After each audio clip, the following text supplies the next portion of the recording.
ଆମ ଭିଡ଼ିଓ ସହିତ ତ ବର୍ତ୍ତମାନ ବୋଉ ରୁଟି ଆମର ବେଳିକି ରୁଟି କରୁଛି।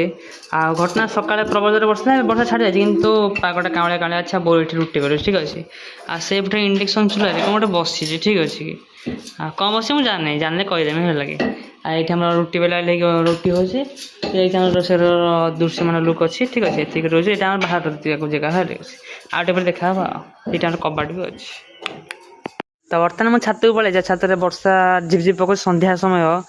ଆଉ ନା ସକାଳେ ବର୍ଷା ପଡ଼ିଲା, ବେଶୀ ରେକର୍ଡ଼ିଂ କରିପାରିଲିନି। ସେ ନାକି ବିଜୁଳି ମାରିଥିଲା ବୋଲି, କିନ୍ତୁ ଛାତରେ ଏମିତି ରାତିରେ ଅଛି ବର୍ଷା, ରାତି ନା ସନ୍ଧ୍ୟାରେ ଅଛି ବର୍ଷା ପକଉଛି ଝିପଝିପ୍ ହେଇକି ଲାଗେ। ଆଉ ତ ଏଇ ଲାଗିଛି ଆମ ଛାତର ଲୁକ୍ ଅଛି। ଏଇଠି ଅଛି ଆମର ସେଡ଼ି ଘର ତଳକୁ ଯିବାକୁ, ଠିକ୍ ଅଛି। ଆଉ ବର୍ଷା ପକଉଛି ତ ରହି ହେବନି ବେଶୀ ସମୟ, କାରଣ ମୁଁ ଭେଦି ଆସିବି, ମୋବାଇଲ୍ ଭେଦି ଆସିବ।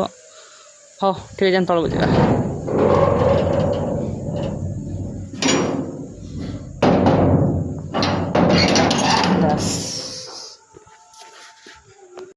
ତ ବର୍ତ୍ତମାନ ଆମର ଇଣ୍ଡକ୍ସନ୍ ଚୁଲାରେ ଚା ବସିଛି ସନ୍ଧ୍ୟାବେଳେ ଟାଇମ୍ରେ।